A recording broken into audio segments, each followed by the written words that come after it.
할렐루야, 할렐루야. 5월은 가정의 달입니다. 1년 내내 우리가 가정의 소중함을 알고 있지만은 이 5월달만큼은 우리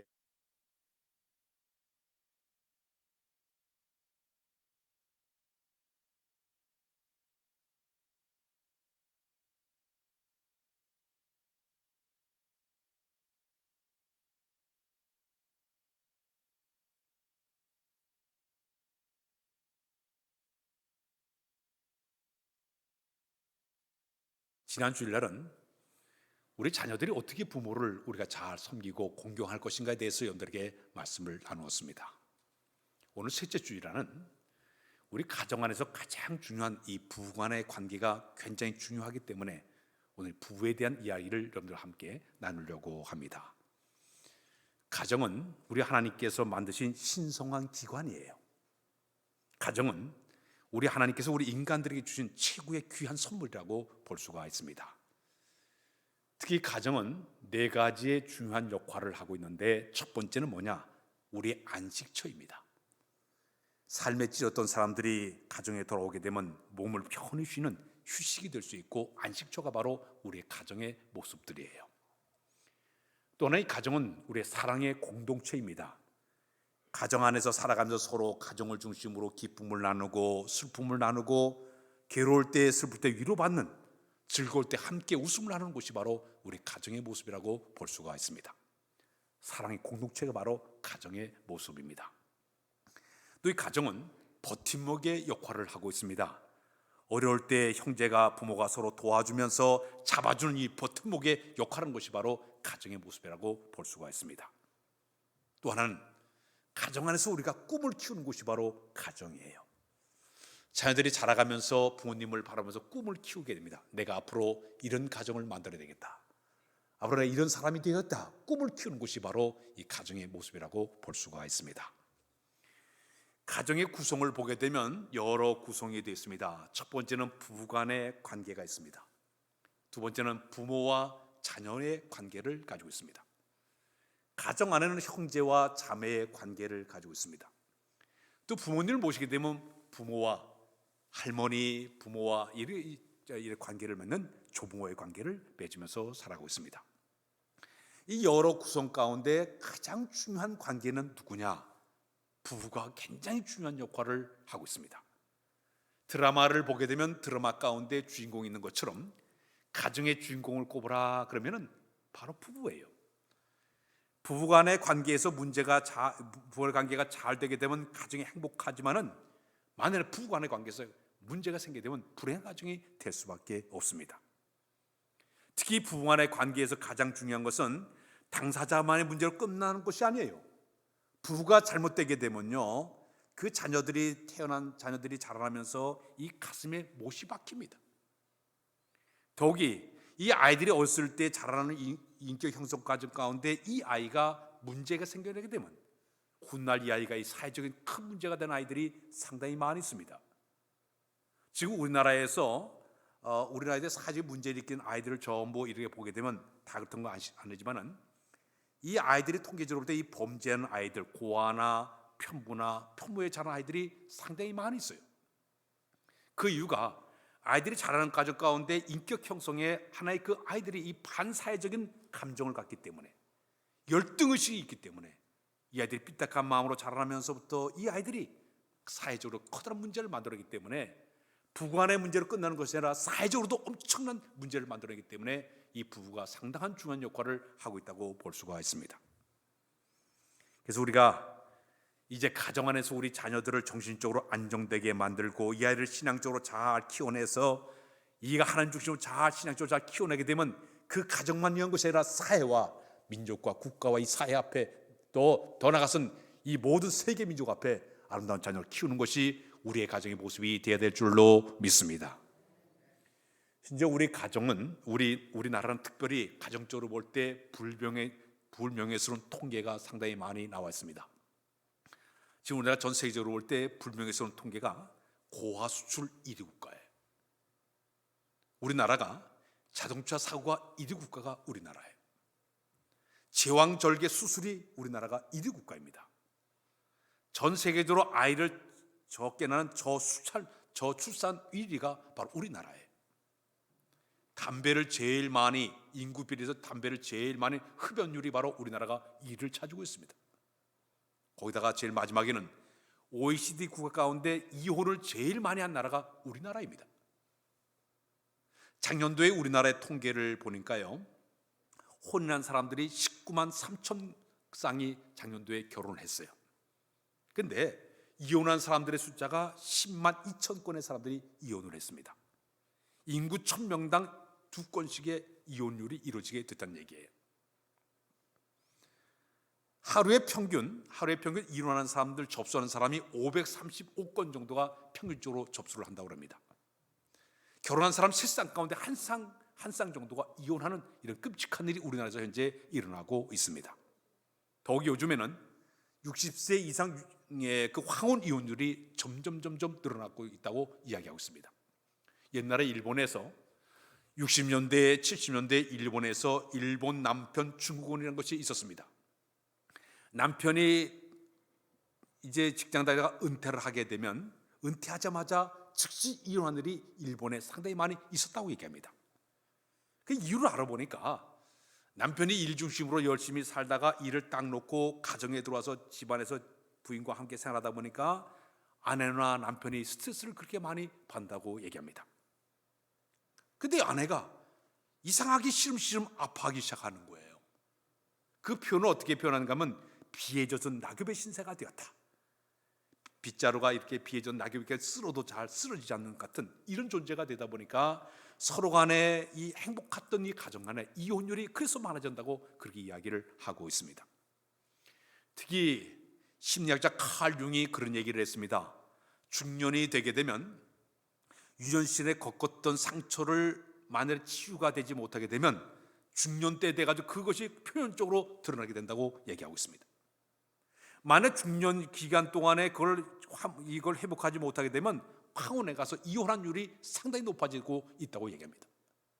어린 아이 때 받았던 그 상처가 제대로 치유되지 않게 되면 이것이 훗날 병이 돼가지고 황혼을 하는데 가장 큰 역할을 하게 된다고 이야기를 그렇게 하고 있습니다. 요즘 우리나라를 보게 되면 가정학자 말에 의하게 되면 우리나라는 좋은 집은 점점 늘어나고 있는데 좋은 가정들이 점점 줄고 있다 표현하고 있습니다. 강남에 가게 되면 아파트 하나에 20억, 30억씩 가는 아파트가 수두룩합니다. 좋은 빌라는 100억씩 가고 있습니다. 집들이 이렇게 고풍스럽고 멋있게 잘 지어놨는데 아름다운 가정은 점점 줄어들고 있습니다. 비정상적인 가정들이 점점 많아졌다고 그렇게 이야기를 하고 있습니다.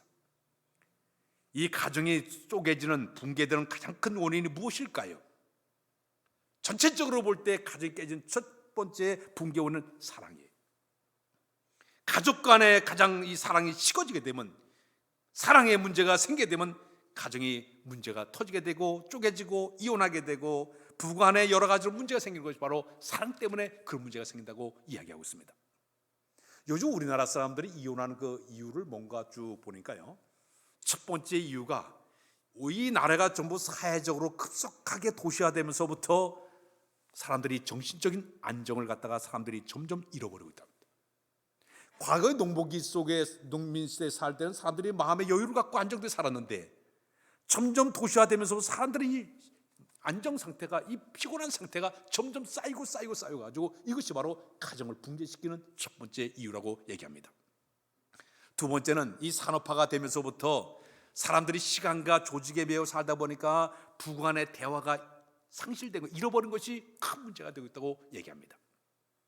평균적으로 통계를 내보니까 온 가족이 식사하는 횟수가 일주일에 5번 내지 3번밖에 되질 않는다 그래요. 삼시세끼를 먹어야 되는데 그 모든 식사 가운데 일주일에 5번, 3번 정도밖에 먹지를 않아요. 한 끼만 먹는 가정도 4%가 된다고 통계적으로 나와 있습니다. 식구가 뭐예요? 식구란 뜻은 밥을 같이 먹는 사이라는 뜻이에요. 그래야 뭔가 서로 대화가 오게 되고 서로 화목을 유지하게 되는데 이 식사가 줄어들게 되니까 대화가 단절돼요. 자녀들이 이제 어디 학교 갔다 온다든지 직장 갔다 오게 되면 툭 하고 지방에 들어가면 끝이에요. 지 혼자 휴대폰 만지면서 대화가 다 끊어져요. 남편과 부인도 다 모두 대화가 끊어지게 되니까 이것이 가정을 붕괴시키는 원인이라고 이야기하고 있습니다. 또 하나는 경제적인 기대와 요구는 많은데 현실에 맞지 않다 보니까 이 욕구 불만이 쌓이다 보니까 상대적인 좌절감을 느끼다 보니까 이것이 가정을 붕괴시키는 원인이라고 이야기하고 있습니다.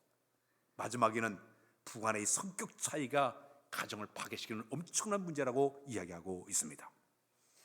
여러분, 우리 부부간의 관계 속에 사는 성도들이 많이 계신데 부부간의 문제 생기는 원인을 보게 되면 무슨 가정 파탄이나 사업이 부도가 났다든지 아니면 충격적인 가정 문제보다도 대부분 가정 안에 깨진 문제를 가만히 보게 되면 처음에 시작이 사소 문제로 시작이 되고 있습니다.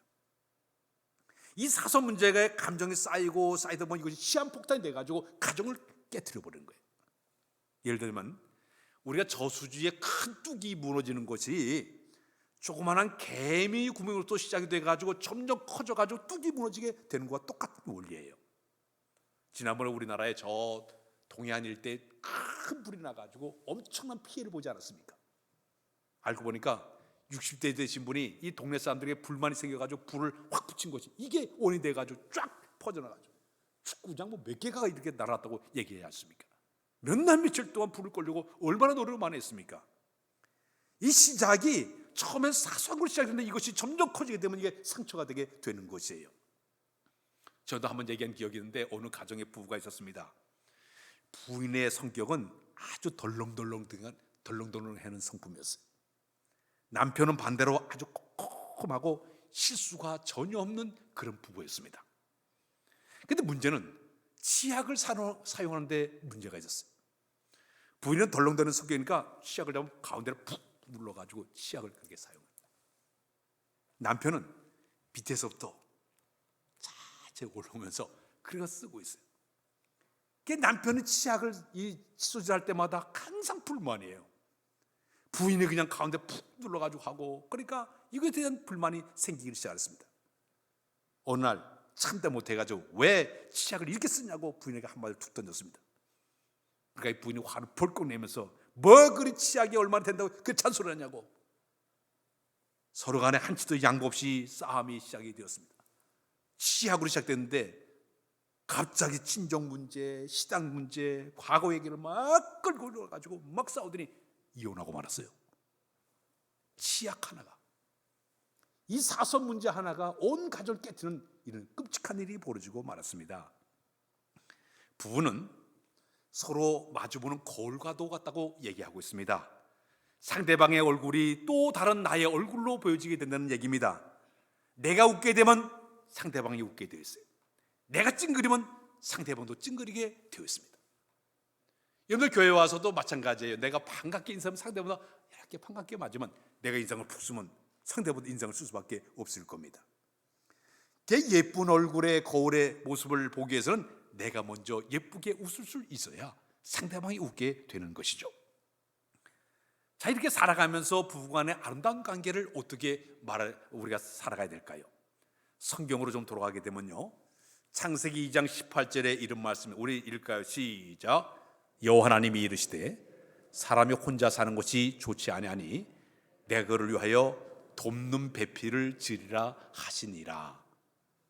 여기 성경 말씀에 보게 되면 하나님께서 처음에 남자 아담을 만드셨어요. 이 아담을 만드시고 혼자 있는 것이 이렇게 보니까 쓸쓸해 보여서 누구를, 이 아담의 갈표를 취해가지고 여자 하와를 만들어줬습니다. 거기에 성경에 보니까 내가 그를 위하여 돕는 배필로 그를 만들었다. 이 돕는 배필이라는 이 말이 히브리 말로 에제르라는 말을 쓰고 있습니다. 이 돕는 배필의 뜻은 강한 자가 약한 자를 도울 때 쓰는 말이에요. 하나님께서 상처받은 영혼을 치유할 때 쓰는 말이 바로 에제르라는 말을 쓰고 있습니다. 넘어진 사람을 일으킬 때 에제르는 이 돕는 배필이라는 말을 쓰고 있습니다. 힘없는 자에게 찾아가서 용기를 북돋을 때 에제르라는 말, 돕는 배필이라는 말을 쓰고 있습니다. 돕는 손길, 서로 간에 미숙하고 연약한 부분을 채워주는 역할을 하는 것이 바로 돕는 배필이에요. 부부가 살아가면서 서로 간에 상대방을 내가 부족한 점을 내가 채워준다는 그런 마음을 가지고 상대방을 갖다가 내가 미숙한 부분을 내가 채워준다는 그런 마음을 가지고 사는 것이 부부 간의 관계를 이루는 아주 중요한 포인트라는 얘기예요. 서로 간의 가정을 아름답게 만들어가기 위해서 내가 상대방을 내가 도와줘야겠다. 연약한 부분을, 미숙한 부분을 내가 도와주겠다. 그런 마음이 돼야 돕는 배필 역할을 하게 될 줄로 믿습니다. 성경을 보게 되면 아주 여러 가지 부부들이 상당히 많이 나오죠. 그 중에 신약 성경에 두 종류의 부부를 만날 수가 있습니다. 첫 번째는 사도행전 5장에 나오는 부부가 있었는데 거기에 나오는 아나니와 삽비라 부부의 이야기입니다. 초대교회가 성령 쭉 말하다 보니까 교회가 아주 천국 생활이 이루어졌습니다. 교회가 막 폭발적으로 부흥이 되었어요. 자, 그런데 부흥하는 그 기간 동안에 그 성도 가운데 바나바라를 아주 신실한 믿음의 사람이 있었습니다. 이분이 굉장히 부자였습니다. 이 부자였던 이 사람이 자기의 그 밭을 팔아가지고 엄청난 돈을 갖다가 사도들의 발 앞에 놓았습니다. 그 사도들이 그 바나바가 된 헌금을 쪼개가지고 가난한 사람을 똑같이 나눠줘서 온 교회가 바나바를 바라볼 때마다 아주 칭찬하고 존경하고 아주 괜찮은 그 극진한 칭찬을 듣게 되었습니다.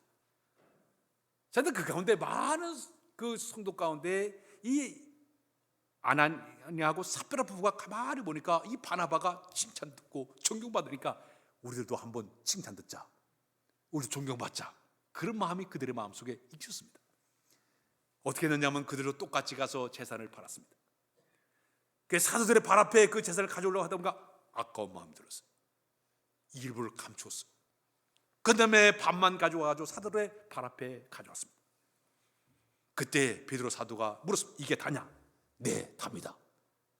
그때 베드로 사도가 성령을 속인 죄로 마침내 이 아굴라, 이 아나니와 삽비라가 죽음을 당하게 돼요. 이 끔찍한 사건은 초대교회에 찬물을 끼얹는 일이 되고 말았습니다. 이 부부간의 한 사람의 탐욕과 명예욕, 이 두 가지가 그 속에서 끌어올다 보니까 잘못된 방법으로 그 문제를 해결하려고 하다가 끝내 바로 초대교회를 가다 찬물을 끼얹게 되는 끔찍한 사건이 바로 이 아나니와 삽비라 부부의 하나의 모습이었어요.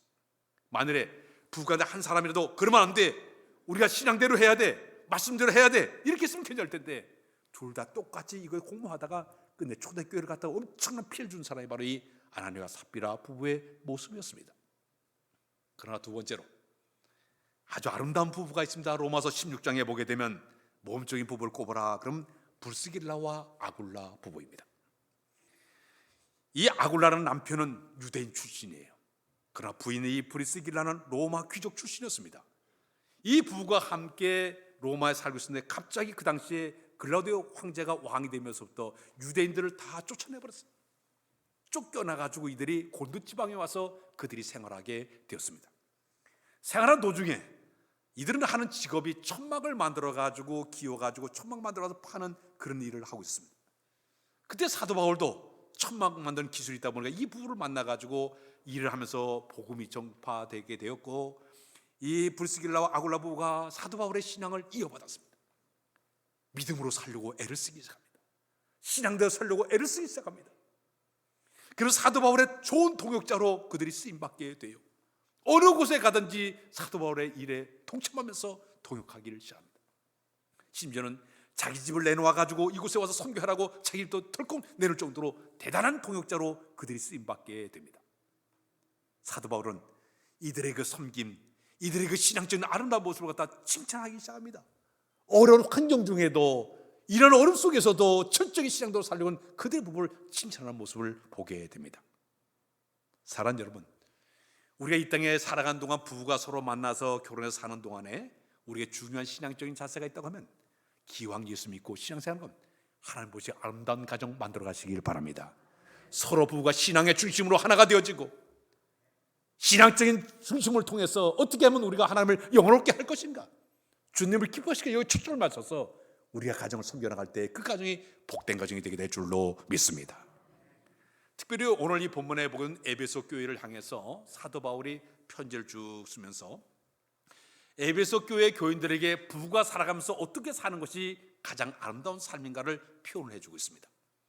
그런데 사도 바울은 남편으로 해야 될 일이 어떤 일이 있고 아내로서 해야 될 일이 어떻게 하는 것이 가정을 아름답게 만드는가, 그것을 소개하면서 첫 번째, 아내는 남편에게 뭐라고 소개하는 건 복종하라. 그게 따라서 할까요? 복종하라. 22절을 한번 보겠습니다.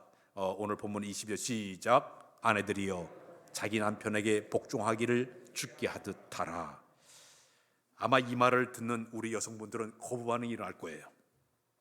이 구시대적인 봉건 시대의 말을 하고 있다고 그렇게 얘기를 할 거예요.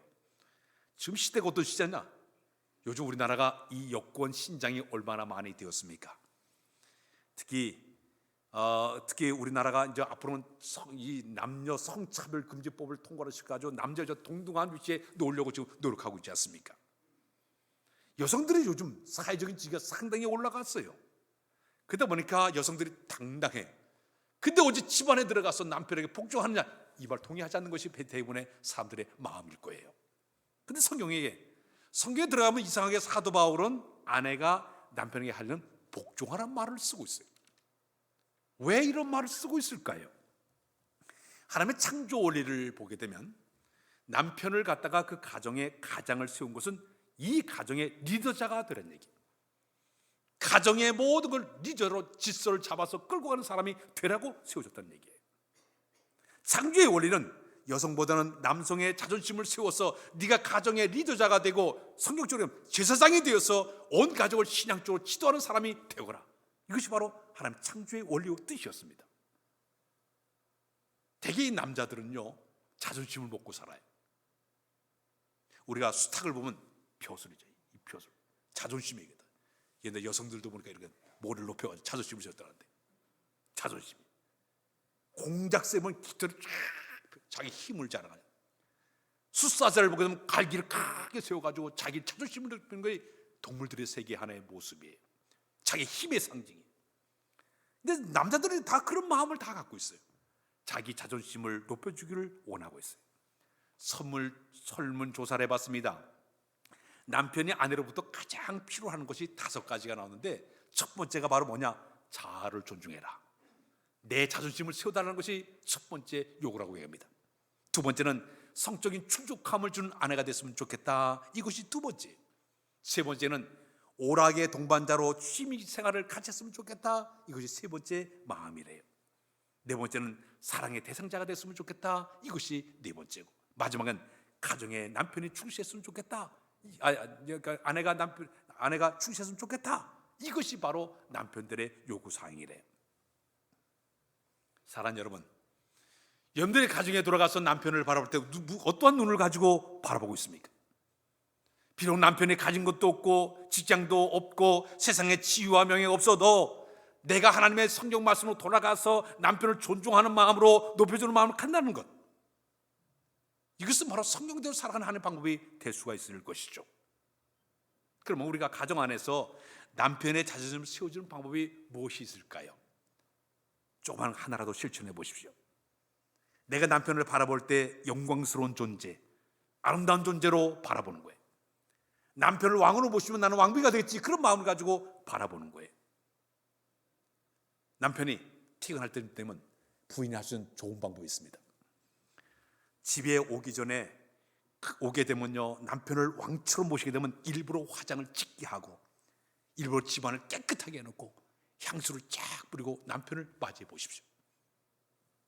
만일에 매일같이 그저 다 구멍난 빗바랜 취업복 하나 걸치고 머리는 산발을 하고 잠을 자다가 침을 질질 흘리는 모습으로 남편을 맞이해 보십시오. 그 남편 집에 올 마음이 없을 거예요. 왜? 하루 종일 저 직장에 가서 바라는 사람들을 만나고 아가씨를 만나고 술 마시면 가서 웃음기 있는 여자들의 옷을 보고 화려한 그런 것을 보다가 집 안에 들어왔는데 보니까 이런 모습을 보게 되면 누가 집에 들어올 마음이 있겠습니까? 나를 무시하는가? 이런 마음도 있을 거예요. 남편이 집에 들어오기 전에 화산 꽃병 하나를 꽂아놓고 은은한 음악을 틀어놓고 청소를 깨끗하게 하고 몸을 단정하고 그렇게 남편을 맞이하는 것도 자존심을 세우는 하나의 방법이 될 수가 있을 것입니다. 또 하나는 제 아무리 자기 자신의 좋은 의견이 있다 하더라도 먼저 결정권을 남편에게 주는 거예요. 애들 앞에서 당신이 이 말을 발표하십시오. 당신은 우리 가정의 가장이기 때문에 이 가정을 건 질서를 잡는 사람에게 당신 리더니까 말하고, 이것도 자녀들에게 발표하는, 자녀들 앞에서의 남편이 세우는 방법이 될 수가 있겠죠. 음식을 먹으면서도요, 아이들이 먼저 숟갈을 든다든지 아이들이 먹을 때 아니야 아빠가 오든 먹어, 이것도 하나의 남편의 자존심을 세워주는, 남편을 갖다가 자존심을 세우는 하나의 방법이 될 수가 있을 것입니다. 복종이라는 말이 헬라말로 헤포타스라는 말을 쓰고 있습니다. 이 복종이라는 이 말의 의미는 계급이 같은 두 사람이 한 사람의 유익을 위해서 다른 사람 밑으로 내려가는 것을 갖다가 이 복종이라는 말을 쓰고 있습니다.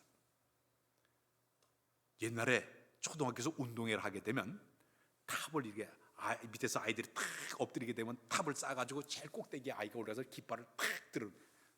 이게 이제 운동회 때 있었습니다. 힘이 좋은 아이들은 맨 밑에 가서 엎드려요. 조금만 하면 그 위에 제일 이제 몸이 약한 아이가 가면 아이가 제일 꼭대기에 올라가서 깃발입니다. 이 모든 사람들이 하나의 서로 간의 유익을 위해 가지고 서로 간의 힘을 분배해서 서로 간의 그 하나의 작품을 만들어 가든지, 이 복종하는 뜻이 바로 그런 의미를 주고 있습니다. 계급이 같은 두 사람이 한 사람 유익을 위해서 다른 사람 밑으로 들어가서 하나의 조화를 만들어내는 것, 이것을 갖다 복종, 헤프타는 말의 원어 속에 그것이 들어가 있습니다.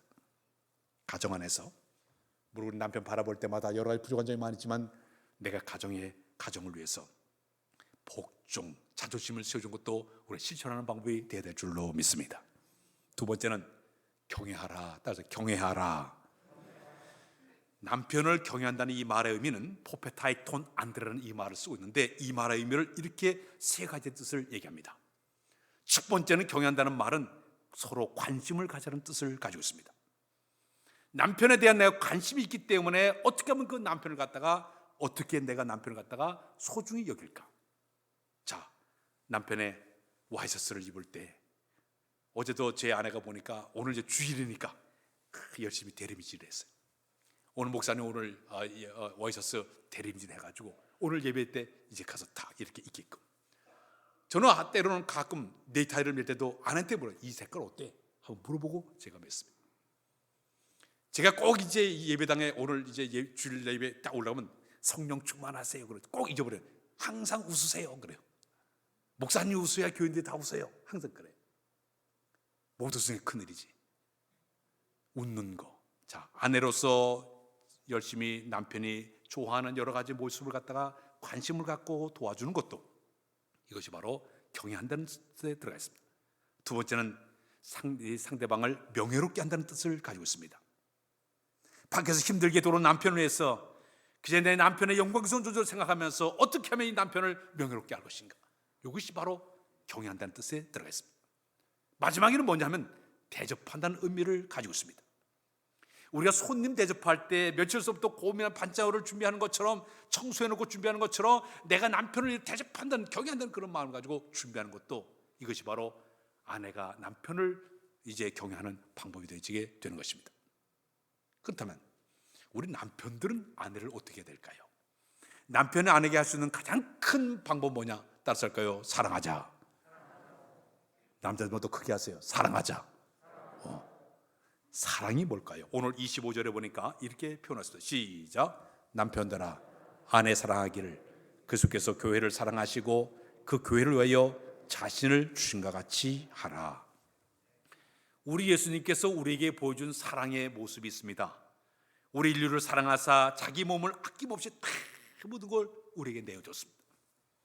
가시의 머리관을 쓰시고 조롱과 멸시를 다 당하시고 매를 맞으시고 창에 찔리시고 못 박힘 당한 이 모든 건 우리를 사랑하기 때문에 아낌없이 물과 피를 다 쏟아서 우리에게 주지 않았습니까? 성경에서 얘기하는 이 사랑의 모습은 그런 사랑이에요. 조건 없이 아낌없이 나눠주는 것이 바로 성경이 얘기하는 사랑의 모습이에요. 제가 결혼식 주례할 때마다 사랑이란 말을 풀어서 자주 얘기합니다. 사랑이 영어로 love예요. 이 love라는 이 말의 의미는 뭐냐? 상대방을 만족하게 한다는 뜻이에요. 상대방을 배불리게 하는 뜻을 가지고 있습니다. 만약 부부가 살아가면서 상대방을 갖다가 내가 배부르게 만들고 만족하게 만들 것이 무엇인가 연구하게 되면 이게 진정한 사랑의 모습이 되게 되는 것이죠. 부부가 서로 만나서 살아가면서 서로 계산적이고 따지고 토라지게 되면 이건 진정한 사랑이 아니에요. 조건 없이 아낌없이 고린도서 13장에 나오는 것처럼 내가 모든 것을 참고 모든 걸 믿으며 모든 걸 다 내어주는 이것이 바로 진정한 사랑의 모습이 되게 되는 것입니다. 오늘 사랑 여러분, 우리 사는 남편들이 아내가 준 최선의 방법은 사랑하시길 바랍니다. 예수님의 그 사랑을 보면 내가 희생적인 사랑을 가지고 조금 사랑할 때 가정을 바로 아름답게 이끌어가는 방법이 되게 되는 것이죠. 저 세상의 유행가 가운데 있을 때 잘하는 노래가 있습니다. 늦었다고 생각할 때 이미 늦은 것이라는 얘기예요. 누가 먼저 세상을 떠나게 되면 먼저 간 사람이나 남은 사람이 같은 이런 마음을 갖는다 그래요. 미안해, 그런 마음을 얘기한다고 합니다. 내가 너무 많은 일을 맡겨놓고 가는 것 같아, 미안해. 함께 살 때 좀 더 잘해줄 걸, 미안해. 그런 마음으로 사람들이 살아간다고 그래요. 우리 아내는 남편에게 원한 것이 세계 평안이나 인류 복지 거창한 것이 아니에요. 그저 소박한 것, 조그만 것 하나라도 진정한 마음을 다해서 그 사랑을 나눠줄 때 그 아내가 그것을 가지고 그 마음에 감동을 받게 되는 것이죠. 조그마한 꽃 한 송이라도 내가 아내에게 줄 수 있는 마음, 내가 집안에 돈 안 드는 거 말 한마디 하나라도, 이제 말 한마디 하나라도 내가 사랑해, 고마워 한마디 하는 것.